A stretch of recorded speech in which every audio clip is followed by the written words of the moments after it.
Yeah. Welcome Gang, to the gang. clutch. This is not the clutch corner or the post game show. I don't normally host this bitch, but y'all already know what that means. Tonight we going up because Michael Christian ain't here to babysit me. Facts. Content Chisholm not here to keep the show on the rails. So you Yo. know, me and my boy Juan, the usual crew here, plus we enlisted two Okay. illustrious members Gang, of the gang. Kang Gang Yes, to get on this sir. bit with us one time. So we got my man Kendall and my guy Threat joining us tonight. I am your host this evening, to your chagrin, Royal A. Shepherd. So we're gonna do this thing in our own way. You know what I mean? We're not gonna talk about football straight off the bat. Let's talk about COVID. Well, I guess in a roundabout way it is talk about football because COVID is affecting everything around us. It Yo. is killing the Chicago Bulls and it has reared its ugly head on the Miami Dolphins. So list of people who have what did they do? They tested positive or they're in protocols or what it is. I believe most of them tested positive. I mean, at this point, it's kind of like a mute point whether it's positive or just like a negative. It could potentially be a positive later on or whatever. But yeah, I mean, we're looking at potentially our whole running back room because White Chocolate Patrick Laird also was out. So it's like, damn, like our worst position group got worse? Question mark? Like, is that possible? Yes, indeed. Yes, indeed, OG. Michael Christian. Oh, my God. And ladies and gentlemen, I guess they couldn't stand to see this many black men succeeding. So we added another black man to the stream, a kind of black man. My man, Kachi Chisholm, that jumped in there. What's going on? Hey, for those of y'all don't know, my boy Kai is half black. So, Big facts. Big so facts. Kai, when you do it like this, one hand, baby. You can't do two Okay. hands. So I'm here just for a few seconds. My allergies have been kicking my ass all fucking day. If anyone has allergies, you know that when that weather changes even slightly, it fucks your ass up for like a day or two. I just came to say 2 and on is stupid, and that's about it. That's really all I'm here to say. You said two And Yeah. Alstott 2.0. I like that. We're gonna save this right here. This crew. We're gonna save the Dolphins running back room this week. Oh, for sure. for sure. You had me a little worried early when you was talking about it, one. And then you was like, you just need the boy in short yardage. Nah, bro. Lusaka Polite, bro. Clutch. Hey, 3rd-and-1, 4th-and-1. That boy was never failed, bro. That guy was always coming through, dog. That's you, dog. Come 100%. on, baby. I'm with it. What's up, Cal? So yeah, we wanted to talk about the COVID situation with the Dolphins. Of the names, just to name a few, we have Javon Holland, Savon Ahmed, Miles Gaskin, and Philip Lindsay. That's just a few of the players. So we'll start with Kendall. Kendall, of the names of people that you've heard with this COVID surrounding the Dolphins, which to you will feel like the most impactful? Javon Holland. I think that's the only way to go because the impact that the two Huskies make and Philip Lindsay hasn't even gotten his feet in the door really. So them boys, they just be out there, supreme high cardio, 2 yard gain supreme. So we ain't gonna miss them too much. We might actually have a running back there with vision, someone who down to throw their body on the line, and Duke Johnson to throw a block. You know what I'm saying? And might actually have a little speed, so I ain't really gonna miss 37 and 26 too much. But Javon Holland, we gonna miss that boy because he's just a playmaker. He big time. That's crazy. I thought the boy Philip Lindsay was going into the Hall of Fame the way Dolphins was talking about him He after the is. first game. He's going to be in the Hall of Fame. Oh, for sure. He's about to have a resurgence. He's a Hall of Fame Dolphins player, and I just want to. I'm about to leave because I can feel a sneeze about to come. Philip Lindsay is going to be a Hall of Fame Dolphins player. He's going to be great. Final thing I have to say is 19 and 15. Fuck Kachi Chisholm, bro. Hope you feel better. Threat, my boy. Who's the most important person name that you heard come up on that list? The obvious answer, of course, is Javon Holland, but I'm gonna say Philip Lindsay too, man. Even though we've only seen a very, very, very, very, very small sample size, we still got superstar Nick Needham who could fill in that single high safety role. You feel me? So I don't think the drop off is gonna be too high. Honestly, it's our defense at the end of the day, man. The running back situation though, it's disgusting, dog. We got Duke, and you got somebody who looked like me back there, pretty much. Dog. Pray for Tua. Just pray for Tua, dog. At this point, honestly. He said all 4 players are vaxxed, so they just got to get tested twice. They got to get 2 clean tests in 24 hours. So they got to rig at least one by Friday. Yeah, superstar Nick Needham. I think that's an interesting point that you make. So one, I'm gonna kind of spin the question a little bit like this to you. If Holland can't play, you want to see Nick Needham back there as the single high safety, or do you suggest you switch him and put Byron back there and maybe give Nick Needham the other assignment? I probably think they're gonna do like a committee. Probably do a little bit with Brandon, do a little bit with Eric. For sure, do something maybe with Needham or even Byron, because Byron could go out there and play safety too.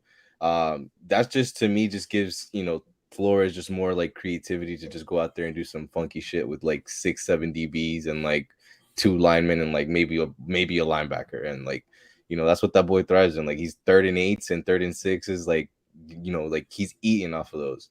And that's kind of like what's been fueling this like 5-game win streak, in my opinion. Has been the defense kind of stepping up and making it easier for the offense. Yeah, so before we move any further in this show, I want to shout out my boy Juan, because I don't know if y'all see that thing in the background, but when subtle changes happen, the boy notices. You know what I mean? My guy Juan is now a member of the PS5 gang. You see that beauty sitting in the background. Yeah. I got it. I gotta say, I only got it because I want to destroy Michael in every single game he loves.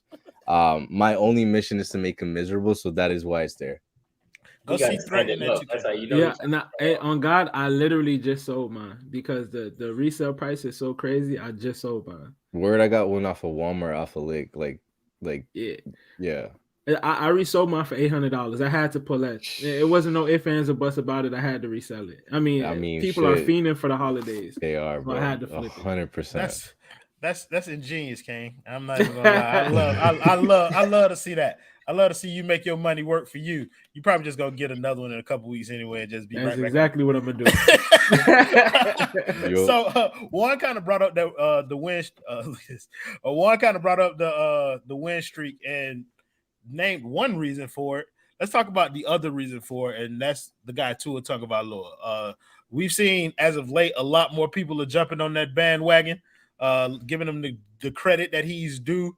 Juan, let's start with you, because people seem to want to paint this narrative of you, and you never get the opportunity to speak on this show in normal circumstances. So you're right. Yeah, so Herbert Hussey. So I want to give you an opportunity. I want to give you an opportunity to kind of educate people on why so many people, including the likes of Peyton Manning, are now starting to jump on to a bandwagon. What have they seen that's kind of illuminated into something that Dolphins fans have been saying for a little while now?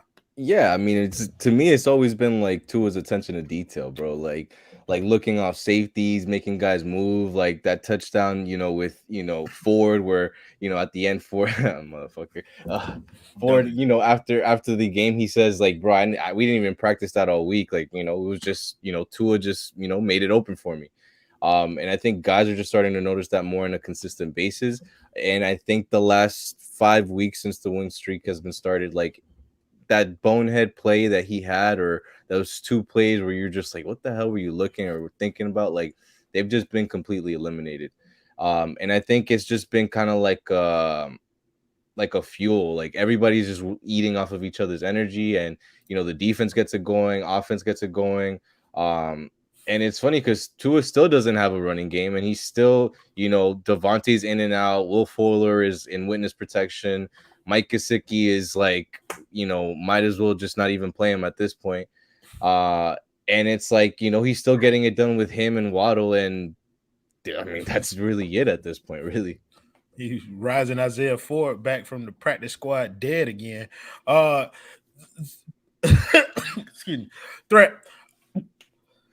Shit. You a Tua stan. Yeah, you know what I mean? Sir, Ski. You have been a Tua stan. How does it feel to kind of have, like Alfredo said, people like Skip Bayless kind of jumping on the train with you? Like I want you to ask the same question, bro. Man, honestly, man, I knew it was coming. Honestly, because winning cures all. At the end of the day, that's the only difference that we're seeing from Tua from from last season. I mean, we're seeing obviously him develop his skills a little bit, hone his skill set a little bit better, but it's winning. It's winning, and once you win, people put you on this Mount Everest. Like I seen the article the other day with Mac Jones, and I sent this to Kendall. People were saying Mac Jones led the Patriots to the win over the Bills with three passes, and there were some great handoffs there, bro. Shit just it blows my mind. It's crazy. It's crazy, but at the end of the day, you just gotta win. At the end of the day, you just gotta win, and he's winning. I mean, we've known everything that he was gonna do already, like the accuracy, the pocket presence, him making the O-line look halfway decent, even though they're not decent at all. He's working with chicken shit. And he's making a lot of things happen. But like I said, it's all winning. That's all it is at the end of the day. Yeah, I think you hit the nail on the head. It's the winning, and a lot of things that he was doing now in these wins, he was doing some of it in those losses too. And people were just harping on the fact that he was losing those games. And now when you win, you start to really appreciate the accuracy. Like people talk about, he's checking the ball down or throwing it short every play, but those short yardage are adding up. Death by 1,000 cuts. I'm gonna spin this for you, Kendall, because a lot of people like to talk about how the Dolphins run an RPO offense, and I think Threat just mentioned it. Ain't no R in that bitch, so it's just it just pass. Like he's gonna pass it. It's a TPO, a Tua pass option. Tua, pick the option who you want to pass it to, and get it out quick. Because if not, you're gonna get your little ass smashed back there. Because you got 2.3 seconds, and if you don't get it out. That's being nice about it. I don't even think he gets to it 2.5 seconds, bro. He gets less than that. I don't even think he even tries to push it that far. But as far as Tua, I mean, a Threat said is winning, and I kind of disagree with that because I mean he was winning last year. He was 6-3. Yeah, and they were still shitting on him. But what I think everybody realizes is coming into the season, it was is he going to be the thing that holds them back? This is a win now team ready to make that leap. And then they saw our O-line about 3 games and noticed that, nah, this shit is trash. And they see that he only hey, I mean, I ain't forgetting details, but I ain't even got a clutch corner shirt, so tell you, on talk God. to him, Kane. All right, Most game ain't got no shirt from this man. Hey, you know what I'm saying? He got to get us right. He playing with the bread up there for the man's feet, man. Break off that man's feet, man. I'm sorry. Go ahead. But yeah, I think everybody just see how trash this O-line is, and they see the hesitancy when you got a guy like Jacoby Brissett in there, or shall I say Jacoby Brisket, because all he does is smoke. They just see the difference. I mean, Tua is more decisive. He knows where to go with the ball. He's better. I mean, his pocket presence is better. Even though Brissett used to throw guys off. Fuck. Oh. Damn. Shout out to Ben. That was lethal. Ben is a monster in the comments, bro. I wonder where you been, man. That one. But yeah, Tua just out there, doing his thing. I mean, he put up big numbers in the 2 games when he first came back. Carried the load, but the defense and the coaching let him down against Jacksonville. And I would say the defense let him down against Atlanta. And I think people just started to see. And also the Deshaun Watson can't be traded, so now they ain't got nothing to talk about and shit on them about. So now it's like, let's just actually sit down and shut the fuck up and watch them. And they see that, he's moving the ball. So this guy is like halfway decent at this point. He's an average NFL quarterback, and you can't deny that up to this point. Yeah, he's an average NFL quarterback that completes 80% of his passes. And on a bad day, it's 73. Right, yeah. to nobody's. But I think you kind of made a good point that somebody was kind of harping on in the comments about getting to the defense. Cap, don't worry, we were getting there. I want to know how much of this win streak is credited to Tua's growth, how much of it is credited to the defense, how much is credited to Flo, because sometimes some of these groups get left out in terms of praise. So we'll start with you this time, Threat. How much of this you giving to Tua? How much you giving the Flow? How much you giving to the defense? Break the thing down like a pie chart for me. That's kind of tough. Okay, so I'm gonna go 60% defense, And I'm gonna go 30% Tua and 10% Flow, because only 10% Flow because he don't want to take credit for the defense. He's still giving it to Boy. I don't know why. On God, it's got to be Flow. On God. But nah, this defense is getting back to its roots. It looks like we're seeing flashes of last year, man, and we're seeing dominance, dog. Like throughout this whole win streak, I don't even think we're allowing more than 12 points per game. Maybe might be fewer than that. I think it was like 13 points something. Yeah. Oh, 13 point something. Okay, so only teams that I know were better were the Chiefs, and it might have been the Pats as well. But this defense is just so dominant, and dog, I feel like we're just a couple pieces away on that defense from really like solidifying things. You know, I want to shore up the linebacker position, and I want to get a pass rushing defensive tackle. Even though I love my boy Wilkins, I love my boy Davis, but I just feel like we need a pass rusher from the inside as well. But we'll get to that later. But it's really the defense. It's really the defense. Tua's growth. And I would give Flo more credit, but he says, you know, Boy is still calling plays, so whatever. I'm gonna let him cook. So I'm gonna go 60-30-10.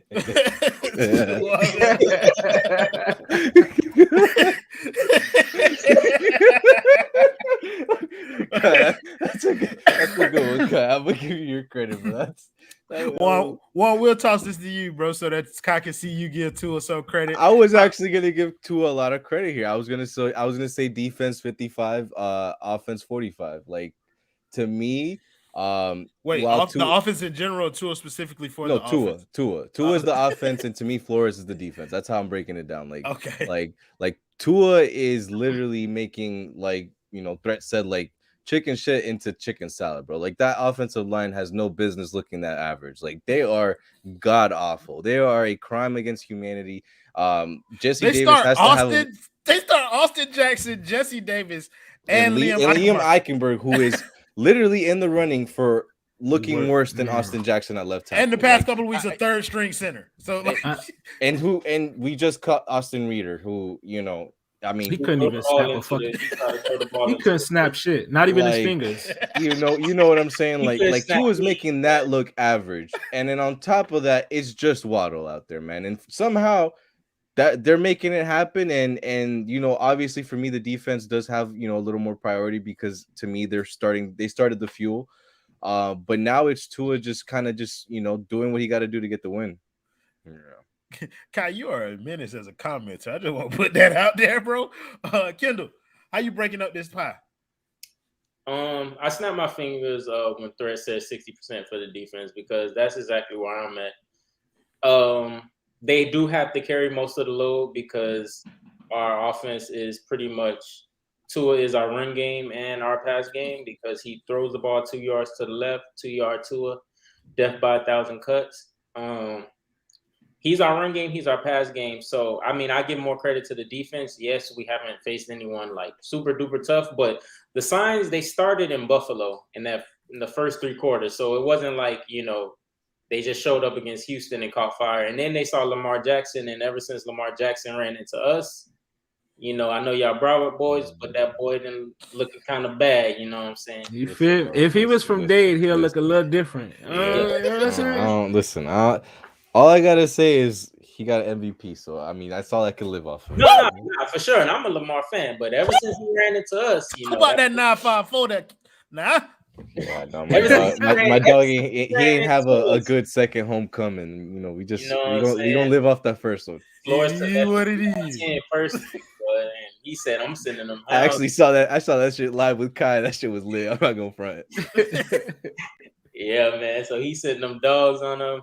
The defense really carrying us. I mean, held down Carolina. I thought, you know, with their run game, I was like, okay, let's see what the test is. But ever since Raekwon came back, I think we only given up 100 like once.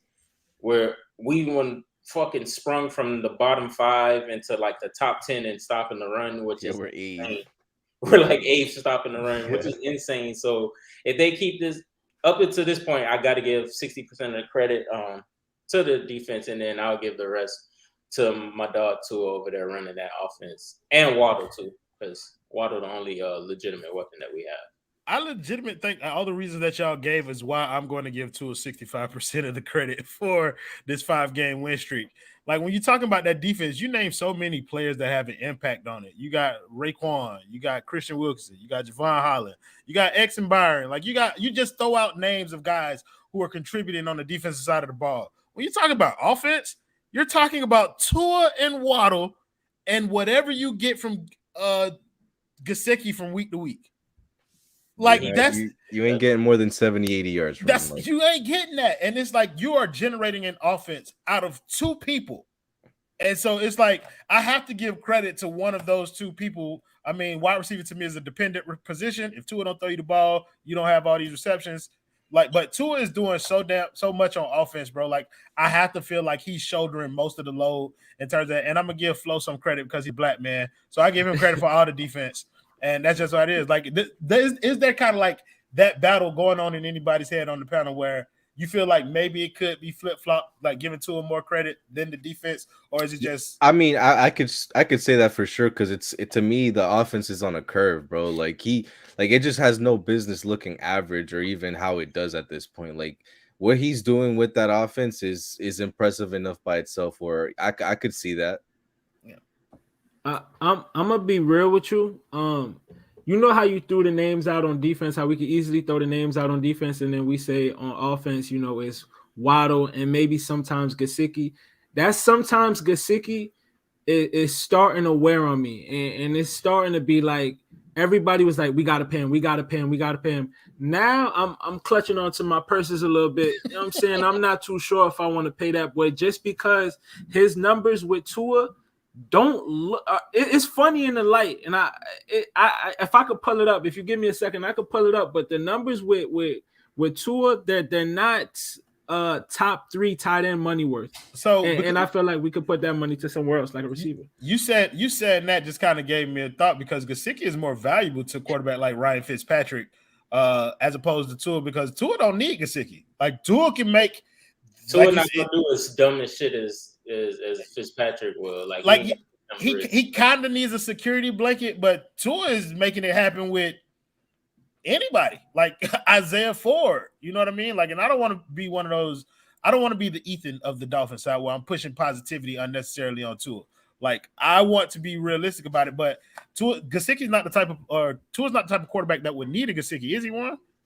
I think I'm like the polar opposite here in the entire panel. I think one, they have a tendency to when the players due for their contract, they kind of, you know, they look the other way with them, and you know they did that with Baker last year.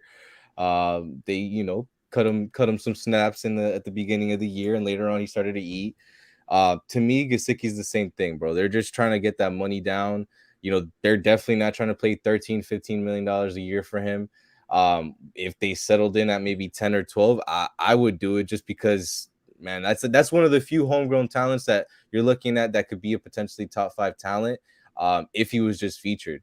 But half the time you're looking at his first target coming in at the middle of the second quarter, and it's like, bro, you don't do that to somebody who's like Travis Kelce or Kittle or any of these guys, even Hawkinson, bro. Like, but is he going to be featured in this offense? Like if Tua does remain the quarterback of the Dolphins, will Gesicki be featured? I think next year, if he's re-signed, he's eating, bro. Because they're just gonna say, all right, well, we got you for 3 years already on the cheap, on the low. Fuck it, bro. Here, time to really get in your money right now. Oh, you know something, Zachary B. I mean, I don't know if he's gonna eventually be featured because he's got 2 games with Tua where he doesn't have a reception, which is crazy. And not the rain gets dropped up. Hey, that is Ben, you are crazy, being, bro. Hey, you are crazy. In the hood, so it's fuck Nancy Yeah, but you sound like you was about to say something.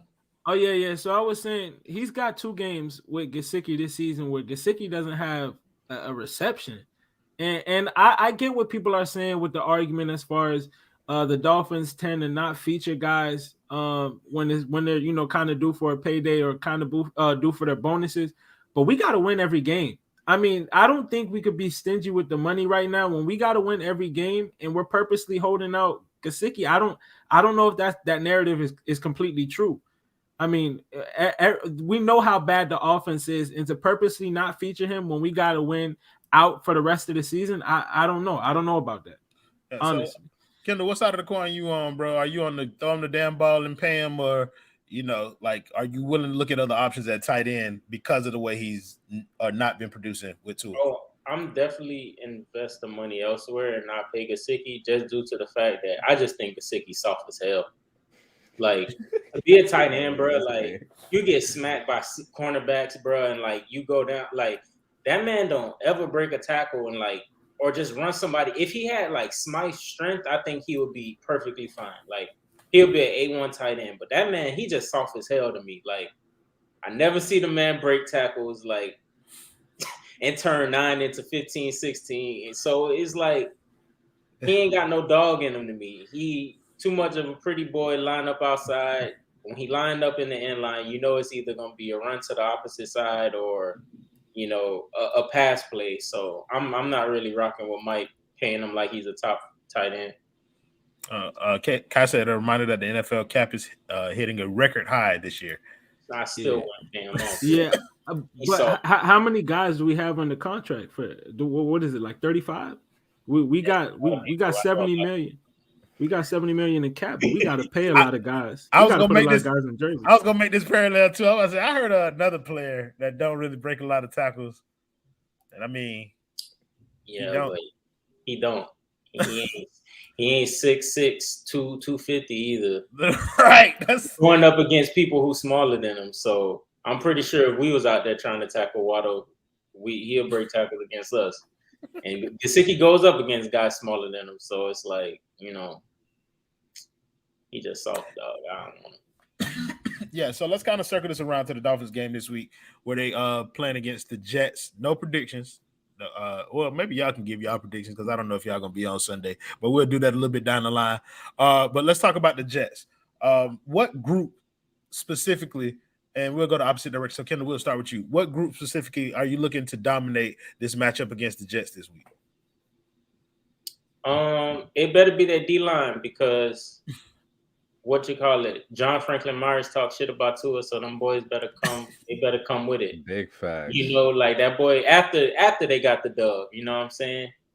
Like, boy, you can't let them talk crazy about your quarterback, and then you see him 2 weeks down the line. It showed us falling out. Gesicki soft.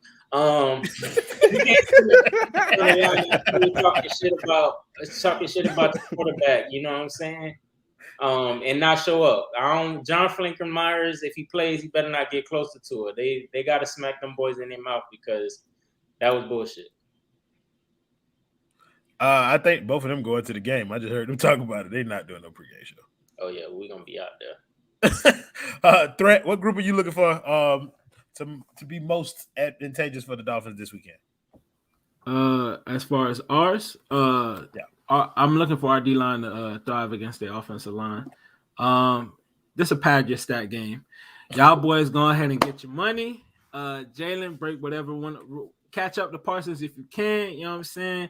I would try to find a way to get some more money. You got some batted passes down. I see you got a couple pressures. Time to get some sacks. Wilkins, get your sacks in. Everybody pad your stats. This is what you do when you play a sorry-ass team. This is your money maker game. Feast. D-line, feast. That's all you got to do.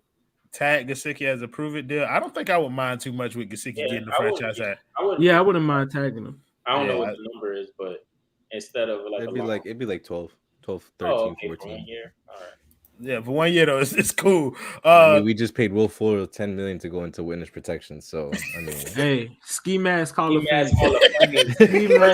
First ballot Hall of Fame. That brother is getting it. Yeah, I call them Chase Champions, but I like the Ski Mask Hall of Fame. Like I fucks with that. Them boys getting the bag. You hear me? For nothing. Which group are you looking for to be the most advantageous for the Dolphins? Actually, I'm gonna just piggyback right off the threat. It's that D line for me, bro. Like more so than even just Jalen. Like I need Agba to go get some sacks, bro. Like you want to go get paid like a true D lineman, like one of those guys like go feast on, go feast, bro. Like go actually make a sack. Like he gets so close so many times. And I'm gonna give some credit to Flores. Like Flores earlier in the year was kind of stubborn with the way he was using JP. He wanted him to be, in my opinion, fucking Anthony Barr, and that shit like made me sick to my stomach. Like that, he was always to me somebody that you just put, in a 3-tech or put him out wide and just let him rush. And like the last 5 weeks, it's been him, AVG, Agba, all in the field at the same time on 3rd and longs, and those guys, like, those are your best pass rusher, and you figured out a way to get all three at the same time on the field. Kudos to Flores. Dead ass. I'll throw your bag at Devontae Adams too, Kachi Chisholm. Y'all know how I feel about it. I trade the farm for that boy Devontae Adams. I'm going with everybody else in terms of the offensive line. I think there's not many more points to be made here than the ones that you guys already made, so I'm not going to belabor that or talk too much about it. So let's go the opposite direction and let's go in the opposite move. Which group scares you the most?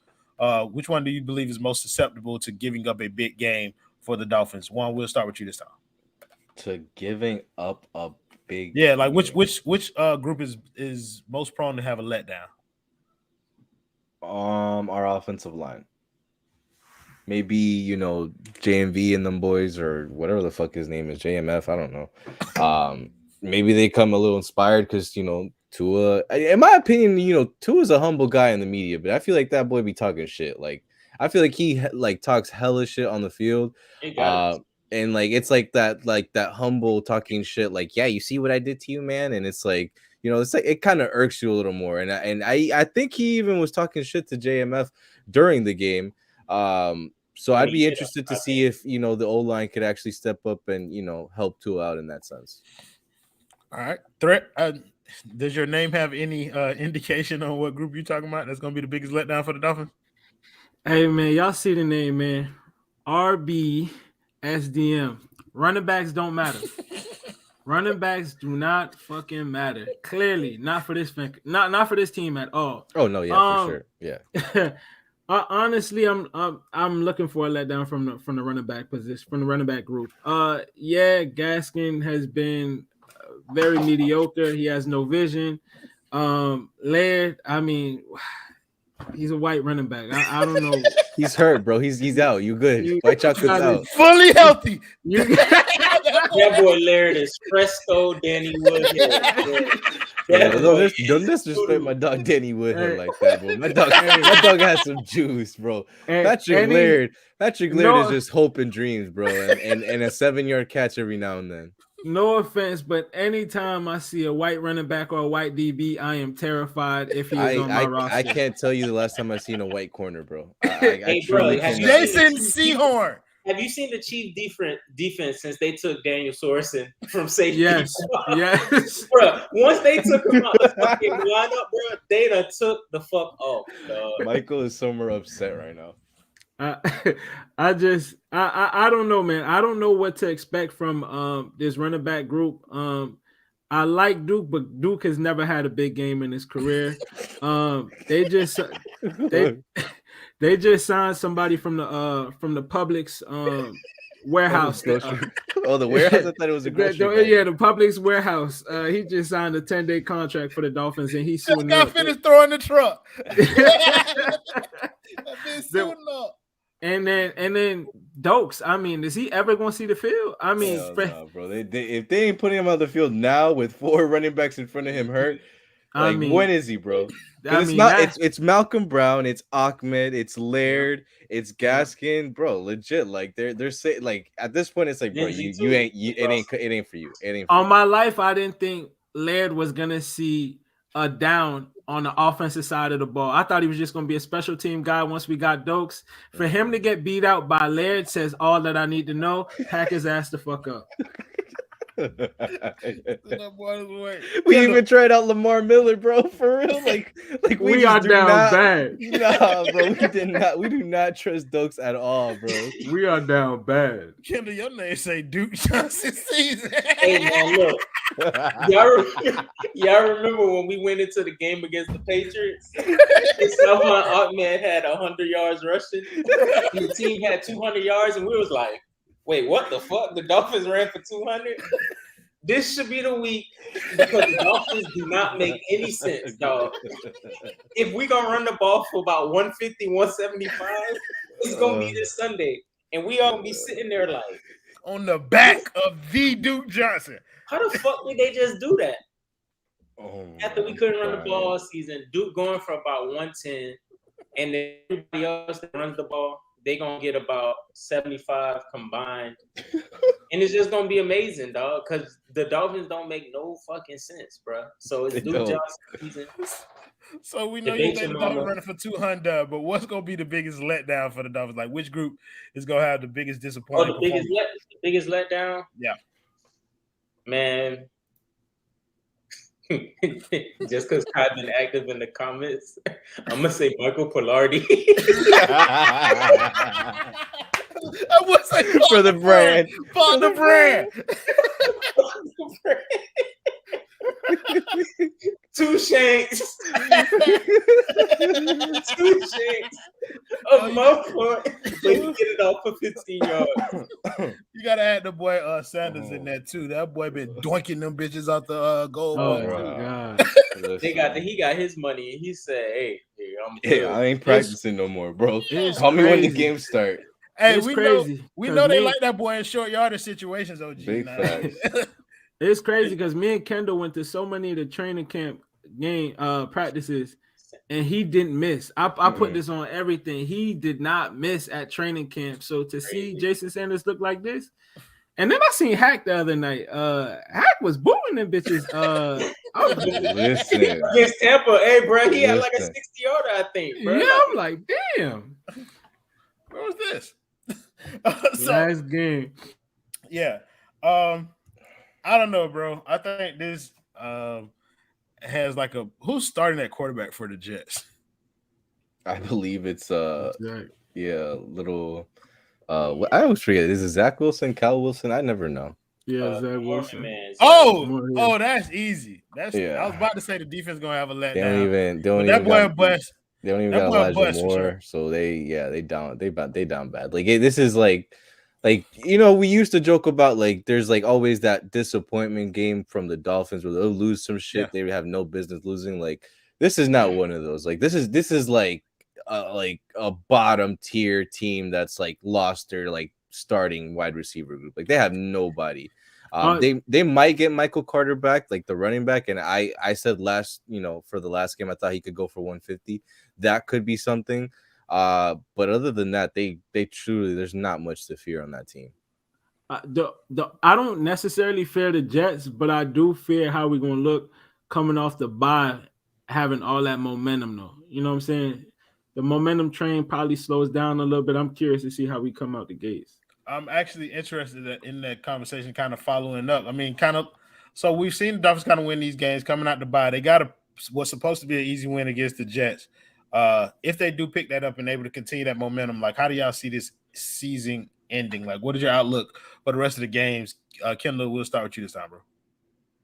Hey man, I came on here when we was 3-7, and I said we was going 7-7. Right. So at this point, I'm like, hey, fuck it, we finna run the table on these hoes. Anybody and everybody who want it finna get it. Yeah, I'm gonna say 10-7. Damn. Okay. All right. We're here. What's the biggest obstacle in that path for you, in your opinion? The holiday season. Holiday season. Not going crazy on the coquito, you know. You know, y'all do have a reputation. You know what I'm saying? Threat. What's your outlook? What's your outlook on the rest of the season? Yeah, I got a 10-7, man. Honestly, I'm on the motherfucking cocaine that they serving right now. I'm high on this Dolphin train right now, and I'm not getting off this bitch at all. The hardest obstacle, probably. I'm not feeling the Pats, man, and I like flow against the Pats. I'm gonna say the hardest obstacle probably gonna be the Saints game, just because we're supposed to win that game. And they got a tough defense. So I'm going to just say the Saints game is the toughest obstacle. Before I kind of jump to one, I kind of want to I don't know. I kind of want to dig into y'all going 10-7. So if y'all think they're going 10-7, what will be considered a disappointing finish to this season in y'all eyes? Threat, you first. Like, what would be a disappointment now that you think they're going 10-7? I mean, Like, it would would 3-1 be disappointment if they Down the finish at stretch? 3? No. would What about 3-1 8 and 9. 8 and 9 would be. 2-2? So 2-2 down the stretch would be disappointing. I'm disappointed with 9 wins. I'm still gonna be disappointed. I'm gonna keep it. So in order to keep you straight, they got to win out. Yeah, they got to win out for me. So Kendall, you said you good with 9 wins. If we get to 7-7, going 2-2, would that be 2-2? Down the stretch, yeah. But we'd basically be finished at 3-1. Yeah, I mean, if they finish 3-1, I wouldn't be like upset because I think the one loss would be to the Patriots. Yeah, but that would mean back-to-back years in a game that you got to win, we lose, and that's not okay with me. I mean, and it would be with 2 when after it comes him. to the playoff thing, getting a win and get in scenario. I mean, at that point, yeah, I think you give him a pass for last year's because he was a rookie. That was a big game, and they were playing Buffalo, so Buffalo's a really good team. This year, maybe not so much of a pass because you playing another rookie quarterback. Yeah, if it's a win and get in week 18, then they right. If it's a win, I think in a win and get in situation, last year made more sense for the Dolphins to lose than in a situation where you're going up against a rookie quarterback in Mac Jones, who you know what I mean, and you're rolling like that. That's me. So I want to get to Juan. I feel like when you're hosting the show, you got to say his name like that. Juan, what do you predict for the rest of the season? And in your eyes, what will be a disappointing finish to this season for the Dolphins? I'm predicting 3-1, and anything 2 I think 2-2 is disappointment for me because I said going into the year 9-8 would be my season outlook for the Dolphins, to where I'm pretty sure I said they would go into week 18 9-7. And they would lose against the Patriots and finish 9-8. That to me probably won't happen now. I kind of feel like they're gonna end up losing either that Saints game, but I'm kind of leaning more to that Tennessee game. It is over there. It got that revenge factor with Tannenbaum, and it could have potentially Derrick Henry back. We still don't know about that. That's a very big mystery. If he is back, then for sure I'm thinking we're gonna take that L. If not, then we might head into we really might head into Fox, or we might have the Patriots down here. 9-7, and they might have nothing to play for. Hopefully, if the Bills keep on losing, maybe the Patriots, clinch the division, and now we're not really having to play them, necessarily full strength to get in. So would it be possible to jump? You said we can't lose to the Saints? Not after I win at Chris Sims. Yeah, bro. Taysom Hill can't beat us. Taysom Hill cannot beat us, bro. If Taysom Hill looks better than Tua, I want you to know, just turn off the TV Monday. Don't even log into Twitter. Chris Sims is going to make it hell. I don't even think Chris. I don't even think what's his name going to be the quarterback for that game. I think Simeon going to be quarterback by then. No, he's going to be the quarterback. Yeah, they deal with the 3 interceptions for the 7 carries for 100 yards on a TD. Yeah, he just came off of 4 interceptions. I don't know how many bad. If he goes bad again this week, I mean, how can you justify playing him again? Yeah, I think Jacoby throw that bitch in the dirt. That boy Taysom Hill. Good. Specializes in that. Hey, yo. Them throws he was making against Dallas was wild, boy. Whoa, boy! I was like, that's a wild man. That's a bad boy. That boy. If you go out there and throw that was an interesting hill to die on in Chris Sims' view, bro. Because I don't know. But I don't know who Chris Sims. I guess your personality, you're entertaining in some circles, but bro, I saw you play football, bro. I wasn't impressed. So I'm gonna put my hands up because I'm the only producer, so y'all know I'm not finna cut you off. Let's do some final thoughts around here. I'm probably gonna cut somebody off at some point, but I'm gonna put my hands up so that y'all see I'm not doing it now. Juan, we'll start with you. I like having you talk uninterrupted. So I want you to give me your final thoughts on some of the topics that we've covered tonight, or anything that we didn't mention that you just kind of wanted to throw out there. No, my final thoughts is really just like, if you want to make the playoffs, if you want to get in, bro, you got to go in and handle your business, bro. Don't worry about this team and the Bills losing and them getting worse and them getting better and Lamar just focus on who's there and just winning out. That's it. Oh, we forgot to talk about the playoffs and the standings. Thank you. Threat, you should have just brought this up when I threw it to you and made us talk about it. You didn't have to put it in the private chat because then it made me put my hands down. This is completely off script. You could just you Yeah, could throw us a random ass question at any point, bro. Yeah, Bro, there's YouTube, bro. Like you look Chris Sims up as soon as he says some stupid shit and be like, "Oh, that's not Everybody know Chris Sims was Yeah. ass. There was a stat where I saw him read it like off of his like scouting report, where in like big time games he had 0 touchdowns and like 10 interceptions. I didn't He think did that on was the real. Dan Patrick show, right? Yeah, I genuinely did not think that was real, but yeah, It is. Wow. But Threat, you kind of started us in the way of a conversation, so I want to have that conversation before we close out because we only been going 45 minutes anyway. I'll just close it early because I'm not really good at hosting Dolphin shows. So let's talk about the playoffs. I don't know how we could go about this conversation because the Dolphins aren't technically in the playoff picture just yet. Yeah. But go ahead and frame the conversation for us, and we'll just have it. I wanted to kind of say that the way the things are shaping up right now, I know a lot of teams play each other and supposed to knock each other off, but it's kind of, I don't know, it's shaping up really weird where I feel like even if the Dolphins do go 10-7, I feel like we still are going to end up missing the playoffs. I mean, we got 5 conference losses. We have the 0-2 against the Bills, who look like they're on the kind of decline right now, and they might factor into how it kind of shapes up for that last wild card spot. I'm not sure if 10 wins is a guarantee that we make the playoffs anymore. I know the statistic like 2 weeks ago was like 80-some%. After last week, it was 76%. I don't know. It's dwindling down, and I don't know if that's still enough because is it too little, too late? That's my only concern. Yeah, let's explore that a little bit. So, Kendall, do you believe 10 wins gonna get the Dolphins in the playoffs? Yeah, man. Look it. I'm riding the high at this point. It's gonna get them in this week. Denver gonna beat Cincinnati, then the Chiefs gonna beat the Chargers, and then beat fucking Denver. It's just gonna work out. Why? Because Dolphins don't make no sense, man. Like Dolphins don't make no sense. Exactly. See, we KC fans, and I guess we Patriots fans at this point. Like 10-7 is a guarantee. Yeah. The thing with the Bengals, though, it's just so much overlap. That's what it is. Yeah. The Bengals might win the division over the Ravens. The way the Ravens is starting to fall apart. I don't see the Ravens winning another game. That might actually help us, though. Yeah, because we got the win over them. Yeah. I don't see the Ravens win another game until we. And then what Alpha's saying is because on Thursday night it's literally Chiefs versus what's it called? Chargers. So it's they're gonna beat up on each other and one of them is gonna go down. But I mean the thing is that the top 3 seeds already have 9 wins, so it's like they're gonna finish at 11, 12 wins probably. And then it's like, can you really expect the Chargers to fade? The Ravens are fading, but the Bengals are kind of rising.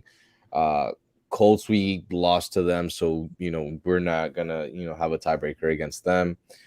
Bills, it's another team where they beat us twice. And then it's like you got the Browns kind of sitting there in the fringes.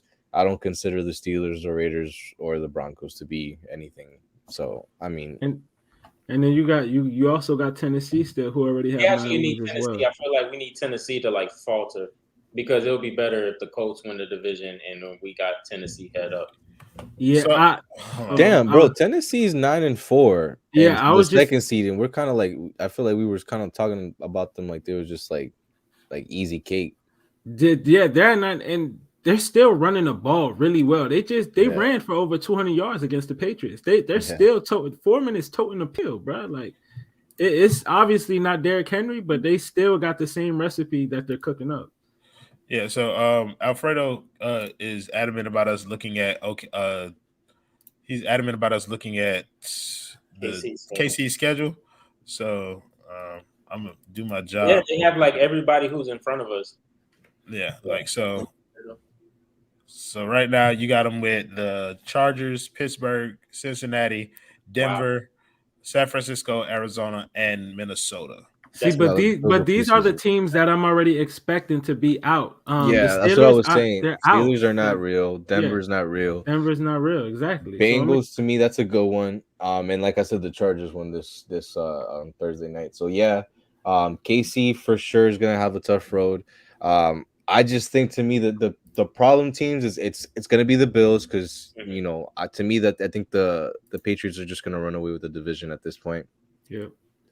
Depending on what happens with the 3 AFC North teams, because to me it could either go, you know, it could go Browns, it could go Bengals. I mean, you know, Lamar, is he hurt? Is he healthy? Like we don't know what happened there. And then the Colts, which we lost to them. Yeah, I think the Ravens. Honestly, personally, I think the Ravens like they have the Packers, the Bengals, and the Rams. Mhm. Like I don't see them beating any of those teams. That's Even with Lamar, that'll be freaking difficult. Like for them to beat them. And we have a tiebreaker over them. But so we pretty much need. I like to feel confident. We would need Tennessee to lose, like against the Steelers, and then we play them heads up. Yeah, we got to win that head-to-head. But they play the 49ers too, and the 49ers came through this week, so against a tougher opponent, in my opinion. George Kittle has had a resurgence these past 2 years. I did got one more thing that I wanted to bring up before we kind of close out here. So I wanted to get y'all opinion.